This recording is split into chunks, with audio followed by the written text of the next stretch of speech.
Je suis le dirigeant d'une grande entreprise spécialisée dans la vente de matériel informatique sur Internet, entreprise qui a été créée il y a 25 ans. Quand j'ai découvert le concept de la maison Trafalgar, en fait, ça m'a intrigué. Et en lisant les portraits, j'ai trouvé ça très sympathique, original, cousu main. Et je me suis dit, tiens, je vais les contacter pour voir, je vais aller un petit peu plus loin.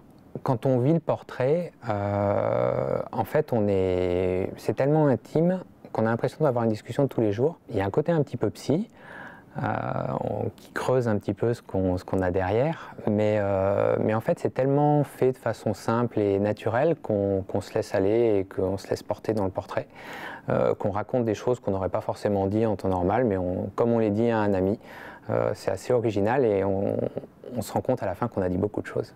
Alors j'ai demandé à la maison Trafalgar de faire 25 portraits pour les 25 ans de la société. L'idée étant, à travers ces portraits, d'essayer de représenter le maximum de visages différents de l'entreprise pour avoir une vue globale des équipes qui sont dans l'entreprise, sachant que je cherchais à avoir des salariés d'à peu près tous les services et d'à peu près tous les niveaux que je ne connaissais pas forcément.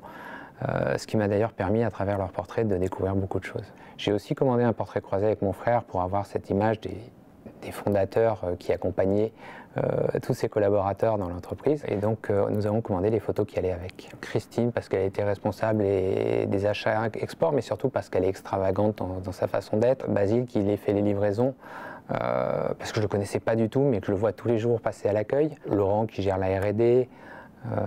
Sébastien, qui était un des développeurs que je connaissais peu, mais dont je me disais, justement, ce sera curieux de voir ce qu'il va dire. Et puis il était là depuis pas longtemps. Alison, qui était toute récente et toute nouvelle, pour avoir un avis de quelqu'un qui est tout neuf dans la société. Et c'était l'occasion d'offrir ce portrait à ce moment-là. Alors j'ai choisi la maison Trafalgar parce que, à travers cette façon d'écrire les portraits, il y a une façon de raconter l'histoire complètement différente. Une société, au-delà d'une histoire, c'est ses équipes, c'est les hommes, les femmes qui la représentent. Et la façon dont c'est écrit, en plus, les fait ressortir comme j'allais dire presque à l'ancienne. C'est pas un conte de fées, non, c'est une histoire vraie, c'est des mots choisis. Et c'était complètement différent du reste. Et c'était l'occasion, à travers l'anniversaire, justement, d'écrire une histoire à travers les personnes et de le faire différemment de tout ce qu'on pourrait imaginer. C'est quelque chose qui n'existe pas, en fait. Alors on a fait le portrait croisé pour avoir un portrait différent de tout ce qu'on a eu, parce que jusque-là, tous les portraits étaient sur l'un ou sur l'autre. L'intérêt aussi de le faire avec la maison Trafalgar, c'était surtout cette façon d'écrire complètement différente. C'est ça qui m'a convaincu d'aller plus loin. Cette façon de raconter l'histoire, et comme je disais, à travers l'entretien qu'on a pu vivre, chacun de notre côté en plus, donc sans savoir ce que l'autre avait dit, pour avoir ensuite la restitution d'un portrait qui croisait les deux entretiens. C'est toute cette expérience à vivre qui a amené un truc qui est spécial à la fin et qui fait que c'est quelque chose qu'on n'avait pas vécu et que la maison Trafalgar a su écrire et que le portraitiste a su très bien rendre. Quand on arrive pour l'entretien, le cadre est très sympa, c'est très chaleureux. On a pensé aux petites attentions qu'on nous a demandées avant et on se demande ce qu'on va vivre. Et on se dit ça va être long, mais non, en fait ça se passe très bien. L'entretien se déroule, j'allais dire, comme une lettre à la poste. Et arrivé à la fin, on a passé un très bon moment, c'est allé très vite. On se pose quelques questions sur tout ce qu'on a dit, ce qu'on aurait dû dire, pas dire à des moments, parce qu'on s'est laissé aller. Et on est plutôt très curieux de la suite, de voir ce qui va en ressortir. Quand j'ai lu les portraits des équipes, on trouve ça épatant et magnifique. Et la photo qui est à côté, où il n'y avait que des sourires qui étaient impressionnants, liés au portrait, c'était incroyable. Et j'ai vraiment découvert même les personnes que je connaissais dans les équipes à travers ces portraits qui... je trouvais, enfin, on a l'impression d'avoir une peinture, je ne sais pas comment l'expliquer, c'est une photo plus un texte qui font une peinture. L'émotion qu'il y a eu derrière les portraits de ces personnes, je les ai lus d'un trait, j'ai passé 3 heures un soir sur mon ordi, mais j'ai eu quelques larmes même, pour être franc, en les lisant certains, tellement je trouvais ça beau, mignon, tout ce qu'on voulait, ou l'amour qu'ils pouvaient restituer. Et effectivement, il y a eu un côté arroseur arrosé, parce qu'il y a eu un retour sur tout ce qui avait été fait dans l'entreprise, qui était tellement fort, que finalement le cadeau que j'aurais offert, c'était à moi que je me l'étais offert. Et ils en sont tous ressortis en ayant vécu une histoire incroyable, en se demandant comment ils avaient pu être si transparents, et en étant réellement séduits par l'expérience qu'ils avaient vécue quand ils ont récupéré leur portrait à la fin. Alors certains avec presque une mise à nu, c'est-à-dire que certains se sont trouvés trop beaux. Ils avaient le sentiment d'être trop beau et c'est pas moi, c'est pas possible. Et ils l'ont fait relire par des personnes extérieures qui leur ont dit mais si, c'est toi, cherche pas.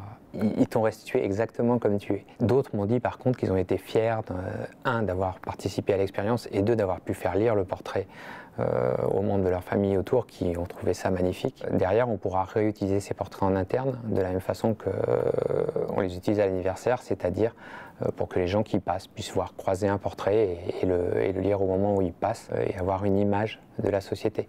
La chose qui m'est venue à l'esprit, c'est qu'il y a plein de personnes qui pourraient avoir eu un portrait et peut-être que dans les années à venir, ce qu'on fera surtout, c'est quelques portraits en plus, pas forcément pour un anniversaire, mais pour compléter le tableau des portraits et avoir plus de salariés qui représentent l'entreprise à travers les portraits. Parmi les initiatives qu'on a eues, vu que c'était les 25 ans, c'est de reprendre les 25 photos des 25 portraits et de faire une grande bâche qu'on a mise sur le bâtiment, une bâche qui fait 12 mètres par 12 je crois, avec toutes les photos et qui expriment le bonheur de LDLC. Bien sûr, l'écriture est parfaite, mais moi, ce que j'en ai le plus retenu et ce qui m'a fait le plus vibrer dans toutes ces histoires, c'est qu'ils sont allés chercher la pulpe, si j'ose dire, du fruit de chaque personne et qu'ils en ont créé une histoire qui est juste magnifique. J'ai pas un mot, oui, il y a l'élégance, oui, il y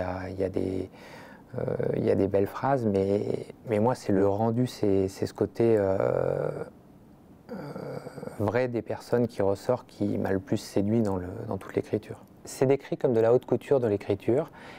Et j'avoue, la première fois que j'ai lu ça, je me suis dit oui, pourquoi de la haute couture de l'écriture? C'est de l'écriture. Et en fait, je crois qu'il faut vivre l'expérience pour comprendre, enfin, ou lire des portraits qui existent, pour comprendre que c'est complètement différent de tout ce qu'on peut lire ailleurs, et qu'effectivement c'est de la haute couture, non seulement dans l'écriture, mais dans l'expérience qu'on vit. C'est-à-dire que du moment où on est pris en main jusqu'au texte qu'on va recevoir, qui est un portrait complètement atypique de ce qu'on a pu vivre, c'est pas simplement ça, c'est tout le moment qu'on vit qui est de la haute couture, toutes les petites attentions tout le long, le moment de partage qui est simple et qui est unique dans sa façon d'être, et le restituer, le portrait, qui est, on va dire quelque part, le moment de grâce, où on se dit waouh, en fait j'ai pas fait tout ça pour rien, j'ai bien fait de leur faire confiance.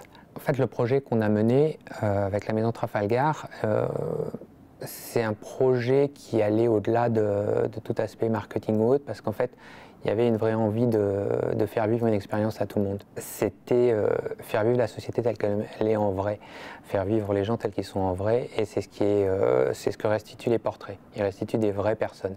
Ils ne restituent pas un discours marketing par personne qui essaie de vendre une boîte. Ils restituent ce qu'ils sont.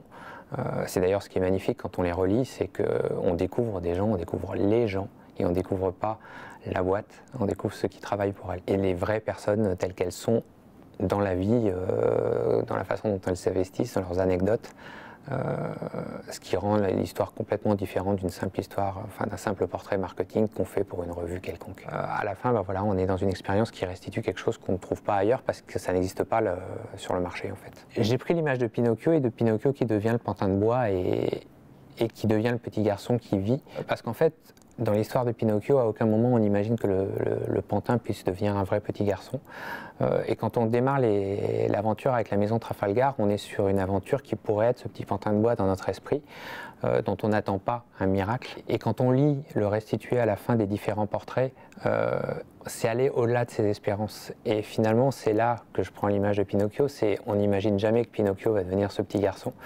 Et on n'imagine jamais ce que les portraits vont nous faire vivre et devenir vivant, de la même façon que Pinocchio est devenu vivant à la fin. Alors, vous savez, ce qui vient de la Maison Trafalgar, il est au top puisqu'on est tenu par la main d'un bout à l'autre, mais pas simplement tenu par la main pour être accompagné, simplement on rentre dans un écrin. C'est comme quand si on rentrait dans un grand couloir et que on était accompagné d'un bout à l'autre et qu'à la fin on a le portrait. C'est assez simple, j'ai envie de dire merci à tout le monde parce que j'ai vécu et vous avez fait vivre à toutes les équipes un moment incroyable. Je l'ai exprimé dans des mots, mais je ne pensais pas qu'on vivrait ça. Et vous nous avez fait vivre un petit moment de grâce, donc merci. Et merci en tout cas pour toute l'expérience que j'ai pu vivre. À bientôt, hein. Je prends la clé, je reviendrai bientôt pour ouvrir. J'aurai sûrement d'autres portraits à partager, à créer, enfin à vous faire écrire. Et je me servirai de la clé.